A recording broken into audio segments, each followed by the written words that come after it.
All right, I am going to be opening a few weeks worth of books here.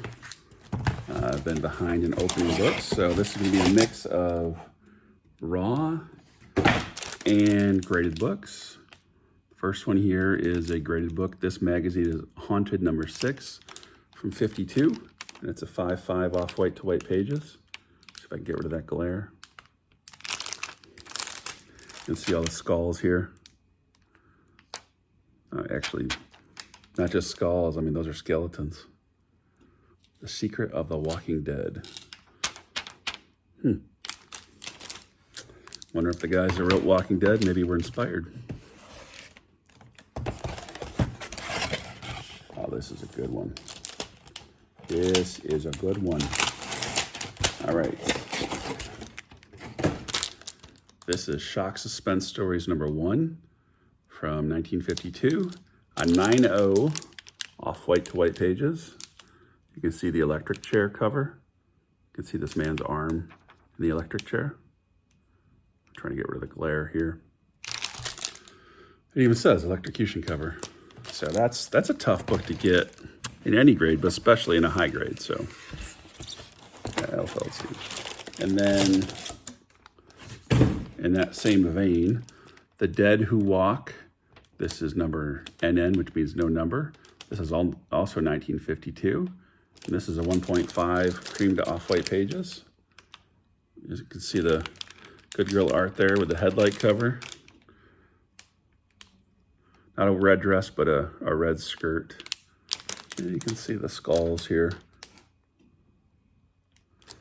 Pretty cool. And then we have some raw books. This is Blue Bolt. I'm not sure what issue number that is, but that's Golden Age. I really got this lot just for one book. The other ones were just a nice added bonus. This is Wings number 40, another Golden Age book. War cover. When you see the book at the end, you'll understand why I bought it. This is Military Comics number 24, Paratroopers. Boy Commandos number 5. Tough to get these earlier Boy Commandos books. This one's in pretty nice shape. It's a mid-grade copy. And then this last one here, yeah, this is nice. This is, I think, my third copy. I think I have 2 that are 6.5s graded, slabbed in this. That's pretty cool. I like it. Boy Comics number 13. Obviously Lev Gleason, and you can see the shooting squad, or what do you call that? The being executed. It's pretty crazy. Powerful image. Anyway, I really like that. Obviously, I don't like that it happened, but I appreciate the artwork. And I think all the rest, but maybe 1 or 2 are slabs. Or, I mean, are slabs.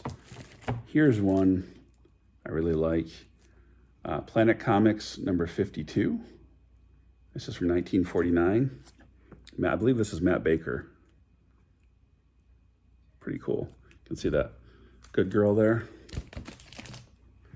And then I should take it out of the Mylar, but I'm not going to, or the plastic, but Planet Comics 43 from 1946, 8.0 off-white to white pages.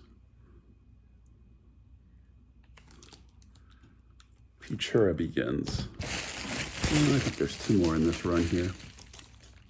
This is my second copy of Planet Comics 41 from 1946.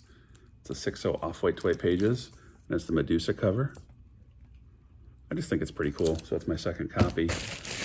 I think my other one is, I think it's like a 4.0, excuse me, this is also my second copy of this book. I just want to look at it real quick.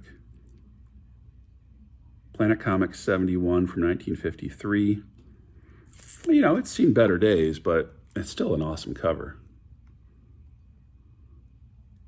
Yeah, it's my, I think I have 2 copies. I don't think I have, well, that makes my second. I don't think I have 3. But this is a tough book to get. Superworld number 2 from 1940. It is a purple label. Restoration includes moderate amount of glue on cover, on spine of cover. So this may go off to Sanderson Studios for restoration removal. See what he can do. But it's just a really neat book. I've wanted a copy for a long time.